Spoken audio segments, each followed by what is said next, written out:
Then ನನಗೆ ಒಂದು ಸ್ವಲ್ಪ ಏನೋ ಲೈಫಲ್ಲಿ ಕಾಂಪ್ರಮೈಸ್ ಮಾಡಿದ್ದೆ, ನಾನು ಏನೂ ಅಚೀವೇ ಮಾಡಲಿಲ್ಲ, ನನ್ನ ಲೈಫಲ್ಲಿ ಏನೂ ಮಾಡಲಿಲ್ಲ ಅಂತ. ನಾನು ಹೈ ಕ್ಯಾಲಿಬರ್ ಇದ್ದರೂ ಸಹಿತ ನನ್ನ ಲೈಫಲ್ಲಿ ಏನೂ ಮಾಡಲಿಲ್ಲ ಅನಿಸ್ತಾ ಇತ್ತು. ಸೊ ನನ್ನ ಲೈಫಲ್ಲಿ ಒಂದು ಯೂಟರ್ನ್ ಬಂತು. ಕೆಲರಿಗೆ ಏನು ಅನಿಸ್ತದೆ, ಸೆಕೆಂಡ್ ಇನ್ನಿಂಗ್ಸಲ್ಲಿ ಏನೂ ಮಾಡ್ಲಿಕ್ಕೆ ಆಗೋದಿಲ್ಲ, 50 ಆಗಿಬಿಟ್ರೆ ಮುಗಿದು ಹೋಯ್ತು, ಇನ್ನೇನು ಮಾಡ್ಲಿಕ್ಕೆ ಆಗೋದಿಲ್ಲ, ಮಾಡಲೇಬಾರ್ದು ಅಂತ. But my actual life started from 50. ಇನ್ನು ಜನಾಂಗದಲ್ಲಿ ಏನಾಗ್ತದಂದರೆ, ಹುಡುಗಿಯರು ಮದುವೆ ಮಾಡಲಿಕ್ಕೆ ಇಷ್ಟಪಡ್ತಾ ಇಲ್ಲ. ಮದುವೆ ಆಗಿಬಿಟ್ರೆ ಅದು ಒಂದು ಬರ್ಡನ್ನು, ಅದು ಒಂದು ಜವಾಬ್ದಾರಿ ಬರ್ತದೆ. ನಾವು ಮದುವೆ ಆಗಬಾರ್ದು, ನಾವು ದುಡಿತೀವಿ, ನಮಗೆ ಇನ್ಕಮ್ ಐತಿ ಅನ್ನೋ ಒಂದು ಉದ್ದೇಶ ವಿಚಾರ ಇವತ್ತಿನ ಹೆಣ್ಣು ಮಕ್ಕಳಿಗೆ ಬರ್ಲಿಕ್ಕತ್ತದೆ. ಅವರು ತಪ್ಪು ತಿಳ್ಕೊಳ್ಳಿಕ್ಕತ್ತಾರೆ. ಅದು ನಮ್ಮ ಸೊಸೈಟಿಲಿ ಹೆಂಗಾಗಿದೆ, ಯಾಕೆ ಮದುವೆ ಬೇಡ ಅಂತಿದ್ದಾರೆ ಅಂತಂದರೆ, ಅವ್ರಿಗೆ ಮದುವೆ ಅಂದರೆ ಫುಲ್ ಸ್ಟಾಪ್ ಅಂದ್ಕೊಂಡ್ಬಿಟ್ಟಿದ್ದಾರೆ. ಹಾಂ, yes, that's a beginning. Actually family support ತುಂಬಾ ಇಂಪಾರ್ಟೆಂಟ್. ಎರಡೂ ಕಡೆಯಿಂದ ಇರಬೇಕದು. ನಾವು ಇದನ್ನು ಮಾಡ್ಲಿಕ್ಕತ್ತೀವಿ, ನಮಗೆಲ್ಲರೂ ಅವ್ರು ಸಪೋರ್ಟ್ ಕೊಟ್ಟರು ಮತ್ತು ನಾನೇನು ಕೊಟ್ಟೆ, ಹಾಗಲ್ಲ. ಸೊ ನಾನು ಇವತ್ತೇನು ಐಡೆಂಟಿಫೈ ಮಾಡ್ತೀನಿ, ಯಾವ ಮಕ್ಕಳು ಮಿಸ್ಚೇವ್ಸ್ ಇರ್ತಾರೆ, they are highly intelligent. First bench first rank ಇಲ್ಲ, ಈಗ ಬೇಕಾಗಿಲ್ಲ. ಯಾವ ಪೇರೆಂಟ್ಸೂ ಅವ್ರ ಮಕ್ಕಳು ರ್ಯಾಂಕಲ್ಲಿ ಬರಬೇಕು, ಫಸ್ಟ್ ಸೀಟಲ್ಲೇ ಕೂಡಬೇಕು, ಟೀಚರಿಂದ ಗುಡ್ ಹಾಕಿಸ್ಕೊಂಡೇ ಬರಬೇಕು ಅಂತ ಎಕ್ಸ್ಪೆಕ್ಟ್ ಮಾಡೋದು ಯೂಸ್ ಇಲ್ಲ ಅಂತ ಅನಿಸ್ತದೆ ನನಗೆ.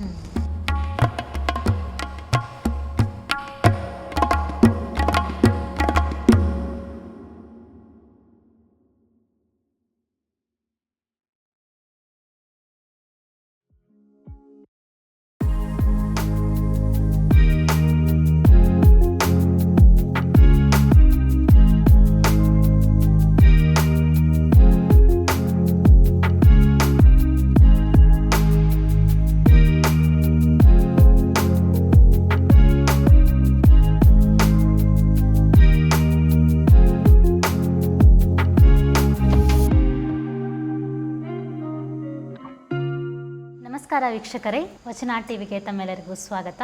ಇವತ್ತು ನಮ್ಮ ಜೊತೆ ಉದ್ಯಮಿ ಶ್ರೀಮತಿ ಸುನೀತಾ ಗಂಗಾಧರ್ ಅವರಿದ್ದಾರೆ. ಬನ್ನಿ ಅವ್ರನ್ನ ಕಾರ್ಯಕ್ರಮಕ್ಕೆ ಸ್ವಾಗತಿಸೋಣ. ನಮಸ್ಕಾರ ಮೇಡಮ್. ನಮಸ್ಕಾರ. ಕಾರ್ಯಕ್ರಮಕ್ಕೆ ಸ್ವಾಗತ ತಮಗೆ. ನಮಗೆ ಸಂಸ್ಕೃತಿ ಭವನ ತೋರಿಸಿದ್ರಿ, ನೋಡಿ ಭಾಳ ಖುಷಿ ಆಯಿತು, ಭಾಳ ಚೆನ್ನಾಗಿದೆ.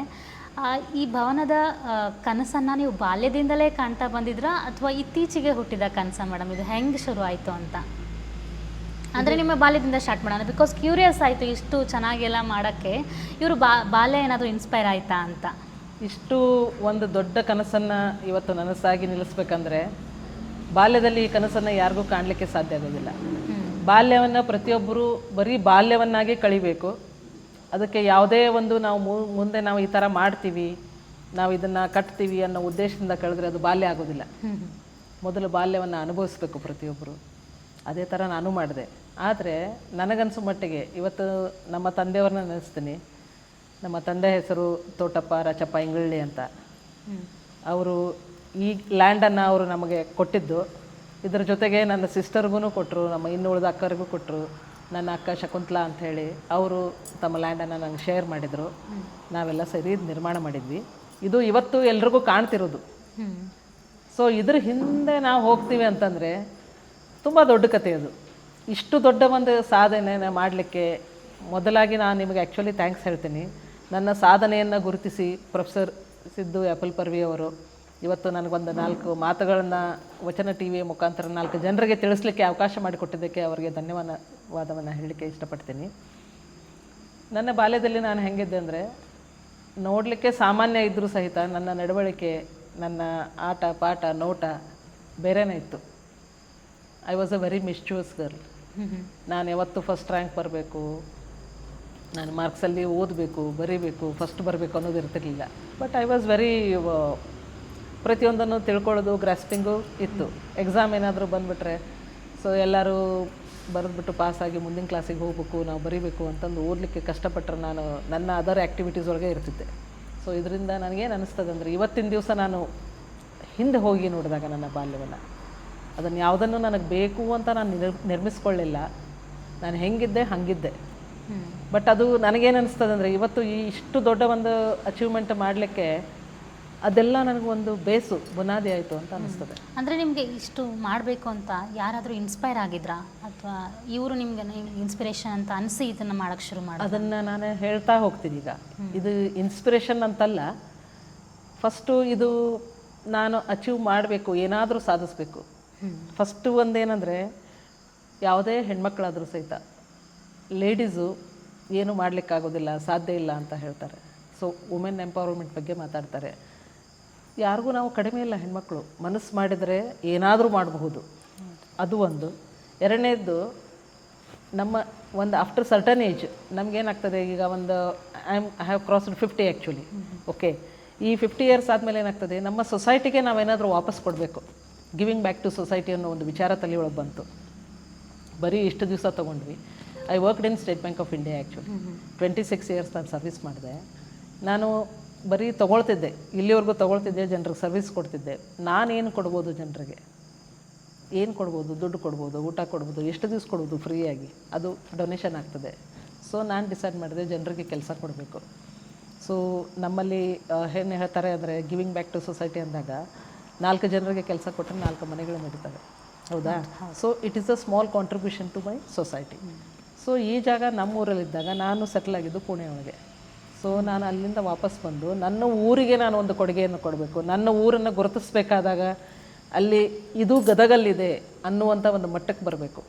ಅಲ್ಲಿ ಒಂದು ನಾನು ಏನು ಕೊಡಬಹುದು ಅಂತ ವಿಚಾರ ಮಾಡಿ, ನನ್ನ ಲ್ಯಾಂಡ್ ಲೊಕೇಟ್ ಆಗಿದ್ದಂಥ ಏರಿಯಾ, ನಾನು ಯಾಕೆ ಇದನ್ನು ಮಾಡಿದೆ ಅಂತ ನಿಮ್ಗೆ ಅನಿಸ್ತಿರ್ಬೋದು, ಇದನ್ನೇ ಯಾಕೆ ಮಾಡಿದೆ ಅಂತಲೂ ಅದನ್ನೇ. ಇವಾಗ 26 ವರ್ಷ ಒಂದು ಸ್ಟೇಬಲ್ ಇನ್ಕಮ್ ಬರೋವಾಗ 26 ವರ್ಷ ಆದಮೇಲೆ ರಿಸ್ಕ್ ತಗೊಳ್ಳೋದು ಅಂತಂದರೆ ಸ್ವಲ್ಪ ಕಷ್ಟ ಆಗುತ್ತೆ. ಯಾಕಂದರೆ ಸ್ಟೇಬಲ್ ಇನ್ಕಮ್ ಇರುತ್ತೆ, ಚೆನ್ನಾಗಿ ನಡೀತಾ ಇರುತ್ತೆ. ಉದ್ಯೋಗ ಅಂದರೆ ನಿಮ್ಗೆ ಗೊತ್ತಲ್ವಾ, ಅಲ್ಲಿ ಸ್ವಲ್ಪ ರಿಸ್ಕ್ ಜಾಸ್ತಿ ಇರುತ್ತೆ. ಅದರಲ್ಲಿ ಗದಗ್ ಅಂತ ಊರಲ್ಲಿ ನಾನು ಇದನ್ನು ಮಾಡಿದ್ರೆ ವರ್ಕೌಟ್ ಆಗುತ್ತೋ ಇಲ್ವೋ ಅಂತ ಫಸ್ಟ್ ಕ್ವಶನ್ ಇರುತ್ತೆ. ಅದಕ್ಕೊಂದು ನನ್ನ ಹಿಂದೆ ಒಂದು ದೊಡ್ಡ ಬನಿಯನ್ ಟ್ರೀ ಇದೆ, ಆಲದ ಮರ. ಆ ಸಪೋರ್ಟು ಲ್ಯಾಂಡ್ ಅಂತೂ ತಂದೆಯವರು ಕೊಟ್ಟಿದ್ರು. ನಾನು ಬ್ಯಾಂಕ್ ಎಂಪ್ಲಾಯಿ, ನಮ್ಮದು ಒಂದು ಸ್ಟೇಬಲ್ ಇನ್ಕಮಲ್ಲೇ ಇದ್ದೆ ನಾನು. ನನ್ನ ಹಸ್ಬೆಂಡು ಟೋಟಲಿ ಸಾಫ್ಟ್ವೇರ್ ಎಂಪ್ಲಾಯಿ. ಅವರು ನನ್ನ ಕನಸನ್ನು ನನಸು ಮಾಡಲಿಕ್ಕೆ ಇದ್ದರು. ಸೊ ನಮ್ದು ಹೆಂಗಂತಂದರೆ, ನಮ್ಮದು ಲವ್ ಮ್ಯಾರೇಜ್ ಆ್ಯಕ್ಚುಲಿ. ಸೊ ನಾವು ಡಿಸೈಡ್ ಮಾಡಿದ್ದು ನಮ್ಮದು ಟ್ರಾನ್ಸ್ಫರಬಲ್ ಜಾಬ್ ಆಗ್ತದೆ, ಸೊ ಪ್ರಮೋಷನ್ಸ್ ಎಲ್ಲ ತೊಗೊಳಂಗಿಲ್ಲ. ಸೊ ನಾನು ಮನೇನು ಮತ್ತು ನಂದು ಒಂದು ಸ್ಪೆಷಲ್ ಅಸಿಸ್ಟೆಂಟ್ ಕ್ಯಾಡ್ರ್ವರೆಗೂ ನಾನು ಕ್ಲರಿಕಲ್ ಸ್ಟಾಫಲ್ಲಿ ಬಂದು, ಸೊ ದೆನ್ ನನಗೆ ಒಂದು ಸ್ವಲ್ಪ ಏನೋ ಲೈಫಲ್ಲಿ ಕಾಂಪ್ರಮೈಸ್ ಮಾಡಿದ್ದೆ. ನಾನು ಏನೂ ಅಚೀವೇ ಮಾಡಲಿಲ್ಲ, ನನ್ನ ಲೈಫಲ್ಲಿ ಏನೂ ಮಾಡಲಿಲ್ಲ ಅಂತ. He is in very high post. ನಾನು ಹೈ ಕ್ಯಾಲಿಬರ್ ಇದ್ದರೂ ಸಹಿತ ನನ್ನ ಲೈಫಲ್ಲಿ ಏನೂ ಮಾಡಲಿಲ್ಲ ಅನ್ನಿಸ್ತಾ ಇತ್ತು. ಸೊ ನನ್ನ ಲೈಫಲ್ಲಿ ಒಂದು ಯೂಟರ್ನ್ ಬಂತು. ಯಾವಾಗ ಯೂಟರ್ನ್ ಬಂತು ಅಂದರೆ, ಎವ್ರಿ ಡೇ ಲೈಫ್ ಮೊನೋಟೋಸ್ ಆಯಿತು. ಬ್ಯಾಂಕಿಗೆ ಹೋಗೋದು ಬರೋದು, ಕೆಲಸ ಮಾಡೋದು, ಬೆಳಗ್ಗೆ ಹೋಗೋದು, ಸಾಯಂಕಾಲ ಬರೋದು, ಅದರಲ್ಲಿ ಏನೋ ನನಗೆ ಮಜಾ ಅನ್ನಿಸ್ಲಿಲ್ಲ. ರೂಟೀನ್ ಆಗೋಯ್ತು ಅನ್ಸುತ್ತೆ. ರೂಟೀನ್ ಆಗಿ ಹೋಗ್ಬಿಡ್ತು. ಸೊ ಇದರಿಂದ ಆಫ್ಟರ್ 10 ಇಯರ್ಸ್ ನಾನು ರಿಟೈರ್ ಆದಮೇಲೆ ಇನ್ನು ಮುಂದೆ ಐ ಥಾಟ್ ಅಬೌಟ್ ನೆಕ್ಸ್ಟ್. ಎಲ್ಲರೂ ರಿಟೈರ್ಮೆಂಟ್ಗೆ ವೇಟ್ ಮಾಡ್ತಿರ್ತಾರೆ, ವೇಟ್ ಮಾಡಿ ಏನು ಮಾಡ್ತಾರೆ, ಆರಾಮಾಗಿರೋಣ ಅಂತ. ರಿಟೈರ್ಮೆಂಟ್ ಆಗಿ ಖಾಲಿ ಕೂತ್ಕೊಳ್ಳೋಕೆ ನಿಮ್ಗೆ ಇಷ್ಟ ಇರಲಿಲ್ಲ? ಇಲ್ಲ, I wanted to do something unique, something different, something giving back to society and inspiration to other people also. ಕೆಲರಿಗೆ ಏನು ಅನಿಸ್ತದೆ, ಸೆಕೆಂಡ್ ಇನ್ನಿಂಗ್ಸಲ್ಲಿ ಏನೂ ಮಾಡ್ಲಿಕ್ಕೆ ಆಗೋದಿಲ್ಲ, 50 ಆಗಿಬಿಟ್ರೆ ಮುಗಿದು ಹೋಯ್ತು, ಇನ್ನೇನು ಮಾಡ್ಲಿಕ್ಕೆ ಆಗೋದಿಲ್ಲ, ಮಾಡಲೇಬಾರ್ದು ಅಂತ. But my actual life started from 50. ಅದು ನನ್ನ ಬಿಗಿನಿಂಗ್ ಆಯ್ತು ಆ್ಯಕ್ಚುಲಿ. ಯಾಕೆ ಗೊತ್ತಾ, it is so easy. Experience ಆಗ್ತದೆ, ಮ್ಯಾಚುರಿಟಿ ಇರ್ತದೆ, ಫೈನಾನ್ಷಿಯಲ್ ಸ್ಟೆಬಿಲಿಟಿ ಇರ್ತದೆ. ಸೊ ನಮಗೆ ರೈಟ್ ಹ್ಯಾಂಡ್ ಆಗಿ ನಮ್ಮ ಲೈಫ್ ಪಾರ್ಟ್ನರ್ ಇರ್ತಾರೆ. So we can do many things. ನಾವು ಅದನ್ನೇ 20s 25s ಮಾಡ್ಲಿಕ್ಕೆ ಹೊಂಟಾಗ ನಾವು ಫೈನಾನ್ಷಿಯಲ್ ಸ್ಟೆಬಿಲಿಟಿ ಇರೋದಿಲ್ಲ, ಮ್ಯಾಚುರಿಟಿ ಇರೋದಿಲ್ಲ, ನಾಲೆಜ್ ಇರೋದಿಲ್ಲ. ನಾನು 26 ವರ್ಷ ಸರ್ವಿಸ್ ಮಾಡಿದ್ದು, ಎಷ್ಟು ಜನರಿಗೆ ನಾನು ಸರ್ವಿಸ್ ಕೊಟ್ಟಿರ್ಬೋದು, ಎಷ್ಟು ವೆರೈಟಿ ಮಂದಿನ ನೋಡಿರ್ಬೋದು, ಅದೆಲ್ಲ ನನಗಿಲ್ಲೇ ಬೇಸ್ ಮಾಡಲಿಕ್ಕೆ ಹೆಲ್ಪ್ ಆಯಿತು. ನಿಮ್ಗೆ ನೋಡಿದ್ರೆ ಏನು ಅನ್ಸುತ್ತೆ ಅಂದರೆ, ವಯಸ್ಸು ಏನಕ್ಕೂ ಅಡ್ಡಿ ಆಗಲ್ಲ. Definitely age is just a number. I wanted to prove this also. ಅದನ್ನು ಮಾಡಿದೆ ನಾನು. ಅಂದರೆ ನಮಗೆ ತುಂಬ ಹೆಣ್ಮಕ್ಳಿಗೆ ಪ್ರೇರಣೆ ಕೊಡೋ ಹಂಗೆ ಯಾರಾದರೂ ಸಿಕ್ಕರೆ ಖುಷಿ ಆಗುತ್ತೆ. ನಿಮ್ಮ ನೋಡಿದ್ರೆ ಅದು ಖುಷಿ ಆಗ್ತಾ ಇದೆ. ಬಟ್ ಏಜ್ನು ಕೇಳಿ ತುಂಬ ಖುಷಿ ಆಯಿತು. ಹೌದು. ಲೈಫ್ ಪಾರ್ಟ್ನರ್ ಬಗ್ಗೆ ಹೇಳಿದ್ರಲ್ಲ, ಅವರ ಲೈಕ್ ಅವರ ಹೆಲ್ಪಿಂದ ಇಷ್ಟೆಲ್ಲ ಸಪೋರ್ಟಿಂದ ನೀವು ಇಷ್ಟೆಲ್ಲ ಮಾಡೋಕ್ಕಾಯ್ತು. ಲೈಫ್ ಪಾರ್ಟ್ನರ್ ಎಷ್ಟು ಇಂಪಾರ್ಟೆಂಟ್ ಅನಿಸುತ್ತೆ ನಿಮಗೆ? ಅದು ಇರಲಿಲ್ಲ ಅಂದರೆ ಇಷ್ಟೆಲ್ಲ ಮಾಡೋಕ್ಕಾಗ್ತಿತ್ತ? ಡೆಫಿನೆಟ್ಲಿ ಇಲ್ಲ, ನಾನೇನೂ ಅಚೀವ್ ಮಾಡಲಿಕ್ಕೆ ಸಾಧ್ಯವಿಲ್ಲ. ಇವತ್ತಿನ ಜನಾಂಗದಲ್ಲಿ ಏನಾಗ್ತದಂದರೆ, ಹುಡುಗಿಯರು ಮದುವೆ ಮಾಡಲಿಕ್ಕೆ ಇಷ್ಟಪಡ್ತಾ ಇಲ್ಲ. ಈ ನಿಮ್ಮ ಮಾಧ್ಯಮದ ಮೂಲಕ ನಾನು ಅದು ಒಂದು ನನ್ನ ಪಾಯಿಂಟ್. ಆ್ಯಸ್ ಅ ಪೇರೆಂಟ್, ನನಗೂ ಒಬ್ಬ ಮಗ ಇದ್ದಾನೆ. ನಾನು ಏನು ಹೇಳಲಿಕ್ಕೆ ಇಷ್ಟಪಡ್ತೀನಿ ಅಂದರೆ, ಮದುವೆ ಆಗಿಬಿಟ್ರೆ ಅದು ಒಂದು ಬರ್ಡನ್ನು, ಅದು ಒಂದು ಜವಾಬ್ದಾರಿ ಬರ್ತದೆ. ನಾವು ಮದುವೆ ಆಗಬಾರ್ದು, ನಾವು ದುಡಿತೀವಿ, ನಮಗೆ ಇನ್ಕಮ್ ಐತಿ ಅನ್ನೋ ಒಂದು ಉದ್ದೇಶ ವಿಚಾರ ಇವತ್ತಿನ ಹೆಣ್ಣು ಮಕ್ಕಳಿಗೆ ಬರ್ಲಿಕ್ಕತ್ತದೆ. ಅವರು ತಪ್ಪು ತಿಳ್ಕೊಳ್ಳಿಕ್ಕತ್ತಾರೆ. ಅವರು ಒಂದು 10 ಲಕ್ಷ ಜಾಬಲ್ಲಿ ಇರ್ಬೋದು ಇಯರ್ಲಿ ಪ್ಯಾಕೇಜ್ ಒಳಗೆ. ಒಂದು ಹುಡುಗನ ಮದುವೆ ಆಗಿಬಿಟ್ರೆ ಅವರು ಆಟೋಮೆಟಿಕ್ ಸ್ಯಾಲ್ರಿ ಇನ್ಕ್ರೀಸ್ ಆಗ್ತದೆ, ಅವ್ರದ್ದು ಡಬಲ್ ಆಗಿ ಹೋಗ್ತದೆ. 10 20 ಲಕ್ಷ ಆಗ್ತದೆ. ಒಂದು ಕೈಯಿಂದ ಕೆಲಸ ಮಾಡ್ತಾರೆ, ಇನ್ನೊಂದು ಕೈ ಬರ್ತದೆ. ಅವ್ರಿಗೆ ಕಷ್ಟ ಆದಾಗ ಸಪೋರ್ಟ್ ಮಾಡಲಿಕ್ಕೆ 24 hours ಅವ್ರಿಗೊಬ್ಬರು ಕಂಪ್ಯಾನಿಯನ್ ಸಿಗ್ತಾರೆ. ಪಾಸಿಟಿವ್ ಆಗಿ ಯಾರೂ ಥಿಂಕ್ ಮಾಡ್ಲಿಕ್ಕತ್ತಿಲ್ಲ ಇವತ್ತು. ಅದನ್ನು ಐ ಹ್ಯಾವ್ ಪ್ರೂವ್ಡ್ ಇಟ್. ಇವತ್ತಿಗೂ ನನ್ನ ಹಸ್ಬೆಂಡ್ ಆಗಲಿ, ನನ್ನ ಮಗ ಆಗಲಿ, ನಮ್ಮ ಅತ್ತೆಯವರಾಗಲಿ, ಪ್ರತಿಯೊಬ್ಬರು ನೀನು ಒಬ್ಬ ಹೆಣ್ಮಗಳು, ನೀನು ಹುಡುಗಿ, ನೀನು ನೋಡಬಾರ್ದು, ನೀನು ಮಾಡಬಾರ್ದು, ಹೋಗಬಾರ್ದು ಎಂದೂ ಅಂದಿಲ್ಲ, ಯಾರೂ ಅಂದಿಲ್ಲ. Hats off to my mother in law. Actually ಅವ್ರು ಎಜುಕೇಟೆಡ್ ಅಲ್ಲ, ಹಳ್ಳಿಯವರು. ನಾನು ಇದನ್ನು ಕಟ್ಟಬೇಕಾದ್ರೆ ಪ್ರತಿ ದಿವಸ ನಮ್ಮದು ಗಂಡನ ಮನೆ ಅಣ್ಣಿಗೇರಿ, ನಂದು ತವ್ರ ಮನೆ ಗದಗ. ಸೊ ಅಲ್ಲಿಂದ ಪ್ರತಿ ದಿವಸ ಊಟ ಮಾಡಿ ಕಟ್ಸ್ತಿದ್ರು. ಈ ಸಂಸ್ಕೃತಿ ಕನ್ವೆನ್ಷನ್ಸು ಎಲ್ಲ ರೆಡಿ ಆದಮೇಲೆ ಬಂದು ರಿಬನ್ ಕಟ್ ಮಾಡಿ ಒಳಗೆ ಬಂದದ್ದಲ್ಲ. ಈ ಒಂದು ಫೌಂಡೇಶನ್ನಿಂದ ನಿಂತು ಸ್ವತಃ ಇಂಜಿನಿಯರ್ ವರ್ಕ್ ಸಹಿತ ನಾನು ಮಾಡಿಸಿನಿ. ಯಾವಾಗ ಮೇಡಮ್ ಇದು ಸ್ಟಾರ್ಟ್ ಆಗಿದ್ದು? 2021 ಡಿಸೆಂಬರ್ ಒಳಗೆ ಸ್ಟಾರ್ಟ್ ಮಾಡಿದ್ವಿ. ಐ ಮೀನ್ 22 ಜನವರಿಂದ ಸ್ಟಾರ್ಟ್ ಮಾಡಿದ್ವಿ. 1 year 3 months ಈ ಪ್ರಾಜೆಕ್ಟನ್ನು ಕಂಪ್ಲೀಟ್ ಮಾಡಿದೆ ನಾನು. It's more than 2.5 acres land ಇದು. ಪೂರ ಕನ್ಸ್ಟ್ರಕ್ಷನ್ ವರ್ಕ್ಲಿಂದ ಹಿಡ್ಕೊಂಡು ಪ್ರತಿಯೊಂದೂ ಇದನ್ನು purchase, sales, management of labours ಎಲ್ಲ ಲೇಬರ್ ಕ್ಯಾಂಪಸ್ ಮಾಡಿಬಿಟ್ಟು ಎಲ್ಲನೂ ಮಾಡಿದ್ವಿ. ಇದೆಲ್ಲ ಇಷ್ಟು ಗಟ್ಸ್ ಬರಲಿಕ್ಕೆ ಕಾರಣ ಫ್ಯಾಮ್ಲಿ ಸಪೋರ್ಟು. ನನಗೆ ಫ್ಯಾಮ್ಲಿ ಬಗ್ಗೆ ಕೇರ್ ಮಾಡೋದು, ದಿನ ಅವ್ರಿಗೆ ಅಡುಗೆ ಮಾಡಿಕೊಡೋದು, ಅವ್ರು ನೋಡ್ಕೊಂಡು ಆಮೇಲೆ ಇಲ್ಲಿ ಕೆಲಸಕ್ಕೆ ಬರೋದು ಏನೂ ಇಲ್ಲ. Totally got freed. ಯಾರೂ ನನ್ನ ಕಡೆಯಿಂದ ಏನೂ ಎಕ್ಸ್ಪೆಕ್ಟ್ ಮಾಡಲಿಲ್ಲ. Because I am doing this big job. ನಿಮಗೆ ಫ್ಯಾಮಿಲಿ ಸಪೋರ್ಟ್ ತುಂಬ ಚೆನ್ನಾಗಿ ಸಿಕ್ತು. ಅಕಸ್ಮಾತ್ ಸಿಕ್ಕಿರ್ಲಿಲ್ಲ ಅಂದ್ರೆ ಇದನ್ನೆಲ್ಲ ಮಾಡ್ತಿದ್ರೆ ಕಷ್ಟ ಭಾಳ. ಕೆಲವೊಂದು ಹೆಣ್ಮಕ್ಳಿಗೆ ಅಷ್ಟೊಂದು ಫ್ಯಾಮಿಲಿ ಸಪೋರ್ಟ್ ಸಿಗಲ್ಲ. ಕೊಡಬೇಕು. ವಾಟ್ ಐ ಎಕ್ಸ್ಪೆಕ್ಟ್ ಈಸ್ ಪ್ರತಿಯೊಬ್ಬರು ಅರ್ಥ ಮಾಡಬೇಕು. ಇದಕ್ಕೆ ಏನು ಬೇಕಾ ಗೊತ್ತಾ, ಪ್ರತಿಯೊಬ್ಬರು ಸಪೋರ್ಟ್ ಕೊಟ್ಟ ತಕ್ಷಣ ದೊಡ್ಡ ಕೆಲಸ ಮಾಡ್ತಾರಂತಲ್ಲ. ಅದು it is a inner skill. ಆ ಕ್ಯಾಲಿಬರ್ ಇದ್ದಂಥ ಲೇಡೀಸ್ಗೆ ಅದು ಸಿಗಬೇಕಂತ. ಅದು ನಮ್ಮ ಸೊಸೈಟಿಲಿ ಹೆಂಗಾಗಿದೆ, ಯಾಕೆ ಮದುವೆ ಬೇಡ ಅಂತಿದ್ದಾರೆ ಅಂತಂದರೆ ಅವ್ರಿಗೆ ಮದುವೆ ಅಂದರೆ ಫುಲ್ ಸ್ಟಾಪ್ ಅಂದ್ಕೊಂಡ್ಬಿಟ್ಟಿದ್ದಾರೆ. ಹಾಂ, yes, that's a beginning. Actually beginning of ಯಾಕೆ ಬಿಗಿನಿಂಗ್ ಅನಿಸ್ತಿಲ್ಲ ಅಂದರೆ ಎಲ್ಲ ಅಲ್ಲಿಗೆ ನಿಲ್ಲಿಸ್ಬಿಡ್ತಾರೆ ಅನ್ನೋ ಒಂದು ಭಯ. ನನ್ನ ಕನಸಿಗೆ ಹಾರಾಡೋಕೆ ಬಿಡ್ತಾರೋ ಇಲ್ವೋ ಅನ್ನೋಂಥ ಭಯ ಈಗಿನ ಹೆಣ್ಮಕ್ಳಿಗೆ ತುಂಬ ಭಯ ಆಗೋಗಿದೆ. ಮೇ ಬಿ ಅದು ಒನ್ ಆಫ್ ದ ರೀಸನ್ಸ್ ಅವರು ಮದುವೆ ಆಗೋಕ್ಕೆ ಬೇಡ ಅಂತಾರೆ ಅನ್ಸುತ್ತೆ. ನೀವು ನೋಡಿದ್ರೆ ಖುಷಿ ಆಗುತ್ತೆ ಮೇಡಮ್. ಇಲ್ಲ, ಸ್ವಲ್ಪ ಅದು ನನಗೇನು ಅನಿಸುತ್ತೆ, ಯಾರೋ ಇನ್ನೊಬ್ಬರು ಸೆಕೆಂಡ್ ಪರ್ಸನ್ ಜೊತೆ ಅಡ್ಜಸ್ಟ್ ಆಗಬೇಕಂದ್ರೆ ಇಟ್ ಟೇಕ್ಸ್ ಲಿಟಲ್ ಟೈಮ್. ಸ್ವಲ್ಪ ಟೈಮ್ ತೊಗೋತದೆ. 1 ವರ್ಷ 2 ವರ್ಷ ಒಂದು ಹೊಂದಾಣಿಕೆ, ಪಾಸಿಟಿವ್ ಮೂಡಲ್ಲಿದ್ದು ಪಾಸಿಟಿವ್ ವೇ ಒಳಗೆ ಥಿಂಕ್ ಮಾಡ್ಕೊಂಡು ಹೋದರೆ ಇಬ್ಬರು ಅಂಡರ್ಸ್ಟ್ಯಾಂಡಿಂಗ್ ಬಂದರೆ they can achieve big. Support, ಒಬ್ಬರೊಬ್ಬರು ಸಂಬಂಧ ಚೆನ್ನಾಗಿರಲಿಲ್ಲ ಅಂತಂದರೆ ಮನೆಯಲ್ಲಿ ಒಂದು ಸಣ್ಣ ಜಗಳ ಮಾಡ್ಕೊಂಡು ನೀವು ಹೊರಗೆಲ್ಲರ ಹೋಗಿ ನೋಡ್ರಿ, ಏನು ಅನ್ನಿಸ್ತದೆ? We can't do anything. ಪೂರಾ ಡೇನೇ ಸ್ಪಾಲ್ ಆಗ್ತದೆ. ಖುಷಿಯಿಂದ ಅವ್ರ ದಿವಸ ಎಷ್ಟು ಚೆನ್ನಾಗಿರ್ತದೆ. ಆ ಥರ ಅಂಡರ್ಸ್ಟ್ಯಾಂಡಿಂಗಲ್ಲಿ ಬಂದಾಗ ಫ್ಯಾಮಿಲಿ ಸಪೋರ್ಟ್ ತುಂಬಾ ಇಂಪಾರ್ಟೆಂಟ್. ಎರಡೂ ಕಡೆಯಿಂದ ಇರಬೇಕದು. ನಾವು ಇದನ್ನು ಮಾಡ್ಲಿಕ್ಕತ್ತೀವಿ, ನಮಗೆಲ್ಲರೂ ಅವ್ರು ಸಪೋರ್ಟ್ ಕೊಟ್ಟರು ಮತ್ತು ನಾನೇನು ಕೊಟ್ಟೆ, ಹಾಗಲ್ಲ. ನಾವು ಅರ್ಥ ಮಾಡ್ಕೋಬೇಕು. ನಮ್ಗೆ ಟೈಮ್ ಸಿಕ್ಕಾಗ ಅವ್ರಿಗೆ ನಾವು ಮಾಡಬೇಕು, ಅವ್ರು ನಮಗೆ ಮಾಡಬೇಕು. ದೆನ್ ಇದು ನೋಡಲಿಕ್ಕೆ ಒಂದು ಸಣ್ಣ ಒಂದು ಅಚೀವ್ಮೆಂಟು. ಇವತ್ತು ನಾನು ಒಬ್ಬಳೇ ಇಲ್ಲಿ ಕೂತ್ಕೊಂಡು ಇಂಟರ್ವ್ಯೂ ಮಾಡ್ಲಿಕ್ಕತ್ತೀನಿ. ಇದ್ರ ಹಿಂದ್ಗಡೆ ಇರುವಂಥ ಜನರು ಬೇಕಾದಷ್ಟು ಇದ್ದಾರೆ. ಇಲ್ಲಿ ಇಟ್ಟಿರೋ ಪ್ರತಿಯೊಂದು ಸಣ್ಣ ಕಲ್ಲು ಇಟ್ಟಿರುವಂಥ ನನ್ನ ಕೆಲಸಗಾರರು ಇವತ್ತಿಗೂ ನನ್ನ ಜೊತೆಗಿದ್ದಾರೆ. ಅವ್ರನ್ನೆಲ್ಲ ಅಪ್ಗ್ರೇಡ್ ಮಾಡೀವಿ ನಾವು. ಸೊ ಗಾರೆ ಕೆಲಸ ಮಾಡೋರು, ಕನ್ಸ್ಟ್ರಕ್ಷನ್ ವರ್ಕ್ ಮಾಡೋರಿಗೆಲ್ಲ ಸೆಲೆಕ್ಟೆಡ್ ಮಂದಿನ ತೊಗೊಂಡು ಬಂದು ಅವ್ರಿಗೆ ಅಪ್ಗ್ರೇಡ್ ಮಾಡಿ ಇವತ್ತೂ ಇಲ್ಲಿ ಕಂಟಿನ್ಯೂಟಿ ಆಫ್ ವರ್ಕಲ್ಲಿ ಇಟ್ಕೊಂಡಿದ್ದೀವಿ. ಫುಲ್ ಟೈಮ್ ಸಪೋರ್ಟ್ ಕೊಟ್ಟಿವಿ, ಸ್ಟಾಫ್ ಕ್ವಾರ್ಟರ್ಸ್ ಮಾಡೀವಿ. ಸೊ ಅವ್ರಿಗೆಲ್ಲ ಪರ್ಸ್ನಲ್ ಲೈಫಿಗೂ ಸಹಿತ ನಾವು ಅಡ್ವೈಸ್ ಮಾಡ್ತಾ ಇರ್ತೀವಿ. ಇವಾಗ SBI ವರ್ಕ್ ಮಾಡುವಾಗ ಅದೊಂಥರ ಒತ್ತಡ ಬೇರೆ ಇರುತ್ತೆ, ಕೆಲಸ ಹೋಗೋದು ಬೇರೆ ಇರುತ್ತೆ. ಇಲ್ಲಿ ಇಷ್ಟೊಂದು ಜನ ಹ್ಯಾಂಡಲ್ ಮಾಡೋದು ಅದು ಒಂಥರ ಬೇರೆ ಇರುತ್ತೆ. ಬಿಸ್ನೆಸ್ ಅಂದರೆ ಹಾಗೆ ಅಲ್ವಾ, ತುಂಬ ಜನ ಹ್ಯಾಂಡಲ್ ಮಾಡಬೇಕು, ಲಾಸ್ ಇರುತ್ತೆ, ಪ್ರಾಫಿಟ್ ಇರುತ್ತೆ. ಅದೆಲ್ಲ ನಿಮಗೆ ಕ್ಯಾಲ್ಕುಲೇಷನ್ ಸಿಗ್ತಾ ಹೆಂಗಾಗುತ್ತೆ ಏನು? ನನಗೆ ಆ್ಯಕ್ಚುಲಿ ಬ್ಯಾಕ್ಗ್ರೌಂಡ್, ನಾನು ಅಲ್ಲಿಂದ ಅಷ್ಟು ವರ್ಕ್ ಮಾಡಿ ಬಂದಿದ್ದಕ್ಕೆ ನನಗೆ ಭಾಳ ಈಸಿ ಆಗಿಬಿಡ್ತು. ನನಗೆ ಯಾವ ಥರ ನನಗೇನು ತೊಂದರೆನೇ ಅನಿಸಲಿಲ್ಲ. ಬಿಕಾಸ್ ನನಗೆ ಆ ಕೆಪಾಸಿಟಿ ನನ್ನೊಳಗಿತ್ತು. ಅಕಸ್ಮಾತ್ ನಾನು ಇದನ್ನು ಮಾಡಲಿಲ್ಲ ಅಂದರೆ ನನ್ನ ಲೈಫಲ್ಲೇ ಐ ಮಿಸ್ಡ್ ಸಮಥಿಂಗ್ ಅಂತ ಇತ್ತು. ನಾನು ಏನೂ ಮಾಡಲೇ ಇಲ್ಲ ನನ್ನ ಲೈಫಲ್ಲಿ ಅಂತ ಅನಿಸ್ತಿತ್ತು. ಅದೇ ಮೇಡಮ್, ಯಾವಾಗ ಅನ್ನಿಸ್ತು ನಿನಗೆ ಎಲ್ಲ ಇವಾಗ ಸ್ಟಾರ್ಟ್ ಮಾಡಬೇಕು, ಇಷ್ಟು ದಿನ ಮಾಡಿಲ್ಲ, ಅಥವಾ ಈಗ ಇದು right time to start something ಅಂತ ನಿಮಗೆ ಯಾವಾಗ ಅನಿಸಿದ್ದು? ನನಗೆ ಅನಿಸಿದ್ದು ಆ್ಯಕ್ಚುಲಿ ಇದು ಬಿಕಾಸ್ ಆಫ್ ಆಫ್ಟರ್ ರಿಟೈರ್ಮೆಂಟ್ ಏನು ಅಂತ ಒಂದು ಕ್ವಶನ್ ಬಂತಲ್ಲ ಲೈಫಲ್ಲಿ. ಸೊ ಆಫ್ಟರ್ 60 ಏನೂ ಇಲ್ಲ, ನಥಿಂಗ್. ಮನೆಗೆ ಬಂದಮೇಲೆ ಆವಾಗಂತೂ ಏನೂ ಮಾಡ್ಲಿಕ್ಕೆ ಆಗಂಗಿಲ್ಲ. ದೆನ್ ಐ ಥಾಟ್ ನಾನು ಏನಾದರೂ ಒಂದು ಮಾಡಬೇಕು. ಮಾಡಿದ್ನಂದರೆ ಟಿಲ್ ಮೈ ಲಾಸ್ಟ್ ನಾನು ನಿಂತ್ಕೊಂಡು ಅಲ್ಲಿ ಮಾಡಬಹುದು ಕೆಲಸನ. ಸೊ ನಾನು ಒಂದು 7-8 ಪ್ರಾಜೆಕ್ಟನ್ನು ಶಾರ್ಟ್ ಲಿಸ್ಟ್ ಮಾಡಿದ್ದೆ. ಸೊ ಅಲ್ಲೆಲ್ಲ ನಾನು ಹೋಗಿ ನಿಲ್ಲಿಕ್ಕಾಗೋದಿಲ್ಲ ಪ್ರತಿ ದಿವಸ. Just like cold house, then warehouses, logistics, solar power systems ಎಲ್ಲ ಮಾಡಿದ್ದೆ. ಅದರೊಳಗೆ ಪ್ರತಿ ದಿವಸ ಫುಲ್ ಮಾರ್ನಿಂಗ್ ಟು ಈವ್ನಿಂಗ್ ನಾನು ನಿಂತು ಮಾಡಲಿಕ್ಕೆ ಆಗೋದಿಲ್ಲ ಅಂತ ಅನಿಸಿತ್ತು ನನಗೆ. ಸೊ ನನ್ನ ಲೊಕೇಶನ್ನು, ನನ್ನ ಲ್ಯಾಂಡು, ನನ್ನ ಬೇಸು 50% ನನಗೆ ಇತ್ತಿದ್ದು ರೆಡಿ. ಸೊ ಓನ್ಲಿ ಫೈನಾನ್ಸ್ ಬೇಕಾಗಿತ್ತು ಅಷ್ಟೇ. ಸೊ ದೆನ್ ಐ ಥಾಟ್ ನಾನು ಇದನ್ನು ಮಾಡೋದ್ರಿಂದ ಬರೀ ನಾನಷ್ಟೇ ಅಲ್ಲ, ನನ್ನ ಫ್ಯಾಮಿಲಿ ಮೆಂಬರ್ಸು, ನನ್ನ ಜೊತೆಗಿರೋರ್ಗು ಯಾರಿಗೂ ರಿಟೈರ್ಮೆಂಟ್ ಅಂತ ಇರೋಂಗಿಲ್ಲ. Will get full time job. Management ಆಗಲಿ, ಇರ್ಲಿಕ್ಕಾಗಲಿ, ಮಾಡ್ಲಿಕ್ಕಾಗಲಿ. ನಮ್ಮ ಊರಲ್ಲಿ ಇಷ್ಟು ದೊಡ್ಡ ಪ್ರಾಜೆಕ್ಟ್ ಇದು ಗದಗ ಅನ್ಸೋದೇ ಇಲ್ಲ ಯಾರಿಗೂ ಇವತ್ತಿಲ್ಲಿ ಬಂದಿದ್ದು. ಹೌದೌದು, ನೋಡಿದ್ರೆ ತುಂಬ ಖುಷಿ ಆಗುತ್ತೆ ಮೇಡಮ್. ಅದೇ ಹೇಳಿದ್ವಲ್ಲ, ನೋಡ್ತಾ ಹೋದಾಗೆ ಒಂದು ಹೆಂಗೆ ಅಂದರೆ ಹೆಸರು ಇಡೋದ್ರಿಂದ ಇದು ಎಲ್ಲನೂ ಯೋಚನೆ ಮಾಡಬೇಕಾಗುತ್ತೆ. ಹೆಸರು ತುಂಬ ಯುನಿಕ್ ಆಗಿದೆ, ಸಂಸ್ಕೃತಿ ಭವನ ಅಂತ. ಅದಕ್ಕೂ ಒಂದು ಸೆಲೆಕ್ಷನ್ ಏನಾದ್ರು ಇದಕ್ಕೆ ಹಿಂಗೆ ಇಡಬೇಕು ಅಂತ ಏನಾದ್ರು ಇತ್ತಾ? ಇದು ನಮ್ದು ಇದಕ್ಕೆ ಇನ್ನೊಂದು ಏನಂದರೆ, ನಮ್ದು ಇದು ಒಂದು ಕಲ್ಯಾಣ ಮಂಟಪ. ಇಲ್ಲಿ ಆಗೋದು ಮದುವೆಗಳೇ ಮೇನು, ಸೆಕೆಂಡ್ ಅದರ್ ಫಂಕ್ಷನ್ಸ್ ಎಲ್ಲ ನಡೀತಾವೆ. ಸೊ ಒಂದು ನಮ್ಮದು ಈ ಪ್ರಾಜೆಕ್ಟ್ ಸ್ಟಾರ್ಟ್ ಆಗಬೇಕಾದ್ರೆ ಇಲ್ಲಿ ಲೋಕಲ್ ಐಟಮ್ಸು, ನ್ಯಾಚುರಲ್ ಐಟಮ್ಸು ಎಲ್ಲ ಬಳಸಿ ಮಾಡಿದ್ದಿದ್ದು. ಸೊ ಒಂದು ಸಂಸ್ಕೃತಿನ ಮುಂದುವರ್ಸ್ಕೊತ ಹೊಂಟಿದ್ದಿದ್ದು.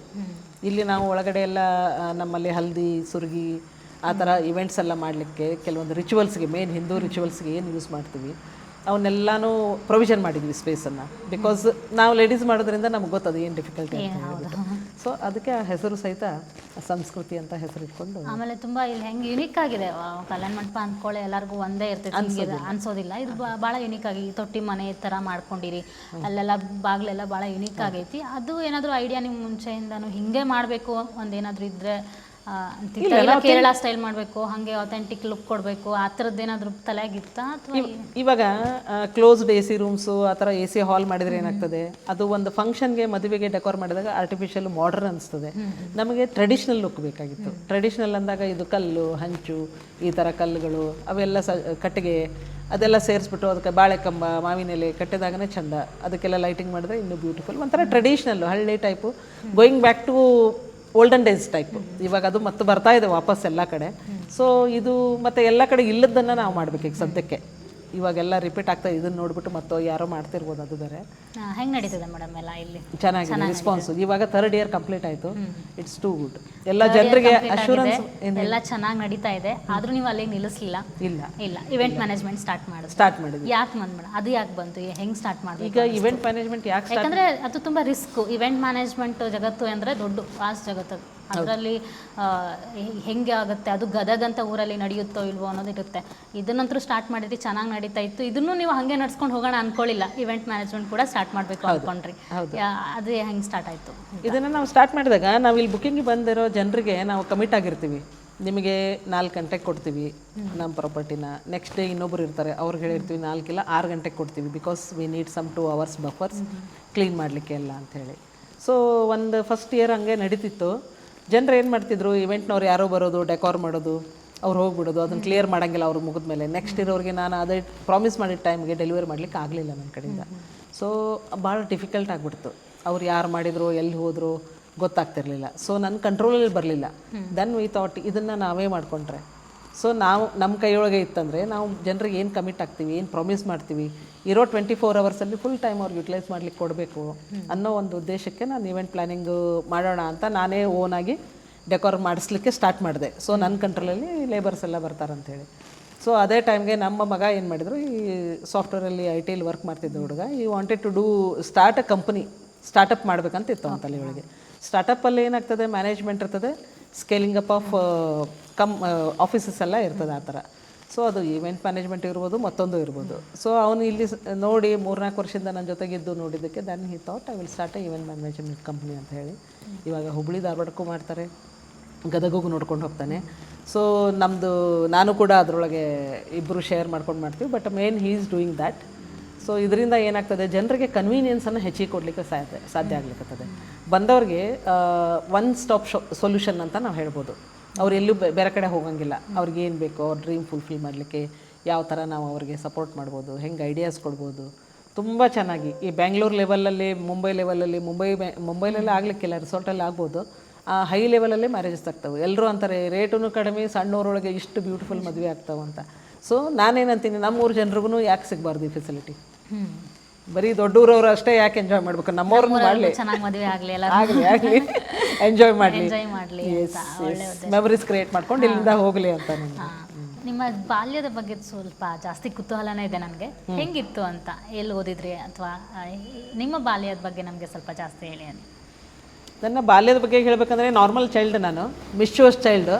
ಟೀಚರು, ಹೆಡ್ ಮಾಸ್ಟ್ರು ಎಲ್ಲರೂ ನಾನು ಹುಡ್ಕೋದು, ನನಗೆ ಬೈಯೋದು, ಕಂಪ್ಲೇಂಟ್ ಮಾಡೋದು, ಪನಿಷ್ಮೆಂಟ್ ಮಾಡೋದು ಜಾಸ್ತಿ. ಸೊ ನಾನು ಇವತ್ತೇನು ಐಡೆಂಟಿಫೈ ಮಾಡ್ತೀನಿ ಯಾವ ಮಕ್ಕಳು ಮಿಸ್ಚೇವ್ಸ್ ಇರ್ತಾರೆ, they are highly intelligent. First bench first rank ಇಲ್ಲ, ಈಗ ಬೇಕಾಗಿಲ್ಲ ಯಾವ ಪೇರೆಂಟ್ಸೂ ಅವ್ರ ಮಕ್ಕಳು ರ್ಯಾಂಕಲ್ಲಿ ಬರಬೇಕು, ಫಸ್ಟ್ ಸೀಟಲ್ಲೇ ಕೂಡಬೇಕು, ಟೀಚರಿಂದ ಗುಡ್ ಹಾಕಿಸ್ಕೊಂಡೇ ಬರಬೇಕು ಅಂತ ಎಕ್ಸ್ಪೆಕ್ಟ್ ಮಾಡೋದು ಯೂಸ್ ಇಲ್ಲ ಅಂತ ಅನಿಸ್ತದೆ ನನಗೆ. ಯಾಕಂದರೆ ನಾನು ಯಾವತ್ತೂ ರ್ಯಾಂಕಲ್ಲಿ ಬರಲೇ ಇಲ್ಲ. ಫಸ್ಟ್ ನಾನು ಚಿಕ್ಕ ಮಗಳು ಇದ್ದಾಗಿಂದ ಏನು ಮಾಡ್ತಿದ್ದೆ, ಬೇರೆಯವ್ರ ಪೇಪರ್ನ ನಾನು ಬರೆದು ಕೊಡ್ತಿದ್ದೆ. ನನ್ನ ಡ್ರೀಮ್ ಏನಾಗ್ತಿತ್ತು, ಅವ್ರ ಹತ್ರ ಕಲರ್ ಪೆನ್ಸಿಲ್ಸು ಸ್ಟಿಕ್ಕರ್ಸ್ ಎಲ್ಲ ಇರ್ತಿದ್ವು. ನಾನು ಅಂತಿದ್ದೆ, ನೀನು ಒಂದು ಸ್ಟಿಕ್ಕರ್ ಕೊಟ್ಟರೆ ನಾನು ನಿನಗೊಂದು ಆನ್ಸರ್ ಬರೆದು ಕೊಡ್ತೀನಿ, ದೊಡ್ಡ ಸ್ಟಿಕ್ಕರ್ ಕೊಟ್ಟರೆ ದೊಡ್ಡ ಆನ್ಸರು, ಸಣ್ಣ ಸ್ಟಿಕ್ಕರ್ ಕೊಟ್ಟರೆ ಸಣ್ಣ ಆನ್ಸರ್. ಆ್ಯಕ್ಚುಲಿ ನಾನು ಮಾಡಿದ್ದೆ ಹಂಗೆ. ಬಿಸ್ನೆಸ್ ಮೆಂಟಾಲಿಟಿ ಅವಾಗಿಂದನೇ ಬಿಸ್ನೆಸ್ ಮೆಂಟಾಲಿಟಿ ನೋಡೋರ್ಗೆ ಗೊತ್ತಾಗಬೇಕದು. ಹಿಂಗ್ಯಾಕೆ ಮಾಡಿದೆ ಅಂತ ಹೊಡೆದ್ರೆ ಅದು ಬೇರೆ. Actually so sticker collection exam ಅಂತಂದ್ರೆ ಖುಷಿ ನನಗೆ. ಕಲರ್ ಪೆನ್ಸಿಲ್ಸು ಸ್ಟಿಕ್ಕರ್ ಕಲೆಕ್ಷನ್ ಮಾಡ್ಕೊಳ್ಳೋದೇ ಕೆಲಸ. ಪಾಸ್ ಆಗಬೇಕು, ಎಕ್ಸಾಮ್ ಬರೆದು ಮುಂದೆ ಹೋಗ್ಬೇಕು ಅಂತಲ್ಲ, ಅದು ನನ್ನ ಬಡ ಬರೆದು ಇಟ್ಬಿಡ್ತಿದ್ದೆ ನಾನು. ಇದು ಬಿಸ್ನೆಸ್ ಮೆಂಟಾಲಿಟಿ ನಿಮ್ಮ ಮನೆಯವರಿಂದ ಯಾರು? ಇಲ್ಲ, ನಮ್ಮ ಫಾದರು ಬಿಸ್ನೆಸ್ ಪರ್ಸನ್, ಓಕೆ, ಕಮ್ಯುನಿಟಿಯಿಂದ ಬಂದದ್ದು. ಅದು ಅವಾಗಿಂದನೇ ನನಗೆ ಜೆನೆಟಿಕಲಿ ಬಂದುಬಿಟ್ಟಿದೆ ಅನ್ನಿಸ್ತದೆ. ಆಮೇಲೆ ಪ್ರತಿಯೊಂದು ಕೆಲಸದೊಳಗೂ ಹಾರ್ಡ್ ವರ್ಕಿಂಗು. ಈಗ ನಾನು ಎಕ್ಸಾಮ್ ಬರಿಬೇಕಂದ್ರೆ ಅದೇ ನಿಮ್ಗೆ ಹೇಳ್ತಿದ್ದೆ. ಸೊ ನನ್ನ ಪೇಪರ್ ಒಳಗೆ ಆನ್ಸರ್ ಬರೆದು ನನಗೆ ಹೆಚ್ಚಿಗೆ ಮಾರ್ಕ್ಸ್ ಬಂದು ನಾನು ಫಸ್ಟ್ ರ್ಯಾಂಕ್ ಬರ್ಬೇಕಂತ ಇವತ್ತು ನಾನು ಆಸೆ ಪಡಲಿಲ್ಲ. ನನಗೆ ಎಷ್ಟು ಸ್ಟಿಕ್ಕರ್ ಬರಬೇಕು, ಎಷ್ಟು ಪೆನ್ಸಿಲ್ ಸಿಗಬೇಕು, ಅವನ ಕಲೆಕ್ಷನ್ ಹೆಂಗೆ ಮಾಡಬೇಕು ಅನ್ನೋ ಉದ್ದೇಶ ಇತ್ತು. ಹೆಂಗಂದ್ರೆ ಪಾಸ್ ಅಂತ ಆಗೋದು ಗ್ಯಾರಂಟಿ. ಸೇಮ್ ಅದು ನಿಮ್ಮ ಮಕ್ಳ ಮೇಲೆ ಮಾಡಿದ್ರೆ ಓದು ಅಂತೇನೋ? ಇಲ್ಲ, ಯಾವತ್ತೂ ನಾನು ಪ್ರೆಷರ್ ಹಾಕಲಿಲ್ಲ. ನೀನು ಓದಬೇಕು, ನೀನು ಫಸ್ಟ್ ರ್ಯಾಂಕ್ ಬರಬೇಕು ಅಂತಿಲ್ಲ, ಇದನ್ನ ಮಾಡಬೇಕು, ಏನೂ ಇಲ್ಲ. ನೀನು ಒಂದು ಗುಡ್ ಸಿವಿಲಿಯನ್ ಆದರೆ ಸಾಕು ನನಗೆ ಅಂತ ಹೇಳಿ, ಒಳ್ಳೆ ಒಂದು ಮನುಷ್ಯತ್ವ ಇರುವಂಥ ಮನುಷ್ಯನಾದರೆ ಸಾಕು, ನೀನು ಅಗ್ರಿಕಲ್ಚರಿಸ್ಟ್ ಆದರೂ ನಂಗೆ ಸಂತೋಷ ಅಂತ ಹೇಳ್ತಿದ್ದೆ. ಇವತ್ತು ಡೌನ್ ಟು ಅರ್ತ್. ಇವಾಗೆಲ್ಲ ನೋಡಿರಲ್ಲ ಮೇಡಮ್ ಎಜುಕೇಷನ್ ಸಿಸ್ಟಮ್ ಹೆಂಗೈತಿ ಅಂತ. ಇನ್ನು ಸಣ್ಣವ್ರು ಇರ್ತಾರ, ಅವ್ರಿಗೆ ಎಷ್ಟು ಸಿಲೆಬಸ್ ಅದು ಬೇಕಾಗೇ ಇಲ್ಲ, ಏನೂ ಬೇಕಾಗಿಲ್ಲ. ಏನು ಇಂಪಾರ್ಟೆಂಟ್ ಅನ್ಸುತ್ತೆ ನಿಮ್ಮ ಲೈಫಲ್ಲಿ? ನಮ್ದು ಆ್ಯಕ್ಚುಲಿ ನಾವು ಮಕ್ಕಳಲ್ಲಿ ಅವ್ರನ್ನ ಐಡೆಂಟಿಫೈ ಮಾಡಬೇಕು. ಅವರಲ್ಲಿ ಏನು ಕೆಪಾಸಿಟಿ ಇದೆ, ಏನು ಮಾಡ್ತಾರೆ, ಏನಾದರೂ ಮಾಡ್ಬೋದು ಲೈಫಿಗೆ ಏನಾದರೂ ಮಾಡ್ಬೋದು. ಬೇಸಿಕ್ ಲೈಫ್ ಒಳಗೆ ಹೆಂಗಿರ್ತದಂದರೆ, ಯಾರಾದರೂ ಮನುಷ್ಯ ಇನ್ನೊಬ್ಬರ ಮೇಲೆ ಡಿಪೆಂಡ್ ಆಗಬಾರ್ದು. ಬೇಸಿಕ್ ಬ್ರೆಡ್ಗೆ ಅಟ್ಲೀಸ್ಟ್ ನಮ್ಮ ಫುಡ್ಗೆ ನಮ್ಮದನ್ನು ನಾವು ಅರ್ನ್ ಮಾಡಿ ನಾವು ಜೀವನ ನಡೆಸಬೇಕು. ಅದು ಒಂದು ಕಲಿಬೇಕು. ಇನ್ನೊಬ್ಬರ ಮೇಲೆ ಡಿಪೆಂಡ್ ಆಗಬಾರ್ದು. ನಮ್ದು ಆದಮೇಲೆ ನಾವು ಇನ್ನೊಬ್ಬರಿಗೆ ಕೊಡೋದು ಕಲಿಬೇಕು.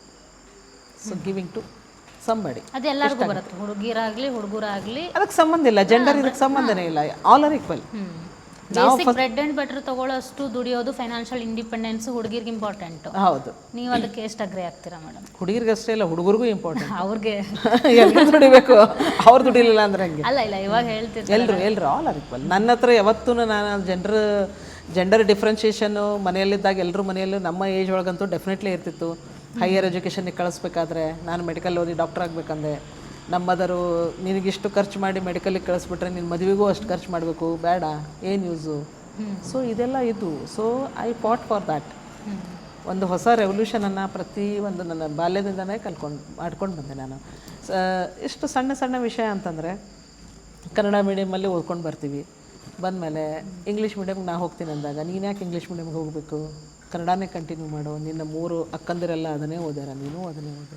ಇಲ್ಲ, ನಾನು ಇಂಗ್ಲೀಷ್ ಮೀಡಿಯಮ್ಗೆ ಹೋಗ್ತೀನಿ. Then I started that. ನನ್ನ ಹಿಂದ್ಗಡೆ ಇರೋ ನನ್ನ ಬ್ರದರ್ಸು ಅದಕ್ಕೆ ಬಂದರು. ಸೊ ಪ್ರತಿಯೊಂದು ಸ್ಟೆಪ್ಪು ಲೈಫಲ್ಲಿ ನಾನು ಹೊಸದನ್ನು ಮಾಡಿದಾಗಲೇ ನನಗೊಂಥರ ಖುಷಿ, ಅಚೀವ್ಮೆಂಟು, ಏನೋ ಡಿಫ್ರೆಂಟಾಗಿ ಮಾಡಿದೆ. ಅದಕ್ಕೆ ನನ್ನ ಮನೆಯವರಾಗಲಿ ಪೇರೆಂಟ್ಸ್ ಆಗಲಿ ದೇ ಬಿಕೇಮ್ ಯೂಸ್ ಟು. ಅವರು ಮಗಳು ಮಾಡಿದ್ದು ಸರಿ ಅಂತ ಅನ್ಕೊತ ಬಂದರು. ಮದುವೆ ವಿಷಯಕ್ಕೆ ಬಂದಾಗ ಹೇಳ್ತೀನಿ, ನಮ್ಮ ಮದುವೆ ಟೈಮ್ ಒಳಗೆ ನಮ್ಮಲ್ಲಿ ಹಿಂದೂ ಪದ್ಧತಿ ಒಳಗೆ ಹುಡುಗನ ಮನೆಯವರೆಲ್ಲ ಬರ್ತಾರೆ, ಹುಡುಗಿಗೆಲ್ಲ ಕ್ರಾಸ್ ಕ್ವಶನ್ ಮಾಡ್ತಾರೆ. ಈಗ ನೀವು ಯಾವ ಥರ ನಾನು ಕೇಳ್ತೀವಿ ಆ ಥರ ಕೇಳ್ತಾರೆ 4 ಜನ ಕೂತ್ಕೊಂಡು. ಸೊ ನಾನೇನಂತಿದ್ದೆ ಅವಾಗ, ಹುಡುಗನಿಗೂ ಇದೇ ಥರ ಕೇಳಬೇಕು ಅಂತ. ಆಗಿನ ಕಾಲದಾಗ ಅಷ್ಟು ಧೈರ್ಯ ಹೆಂಗೆ ಬಂತು ಅಂತ ನಾನಿದ್ದೆ ಹಂಗೆ. I was very peculiar. ಭಾಳ ಮಂಡ್ಯದ ಹುಡುಗಿ ಅಂತ ಯಾರು ಅನ್ಲಿ ಅಂತಿದ್ರು. ಮತ್ತೆ ಸ್ಪೆಷಲ್ಲೇ ಇದ್ದೆ ನಾನು. ನಾನು ಕೇಳಲಿಲ್ಲ ಯಾರಿಗೂ, ಕೇಳಬೇಕು, ಅದು ಸಾಧ್ಯ ಇಲ್ಲ ಅಂದರು.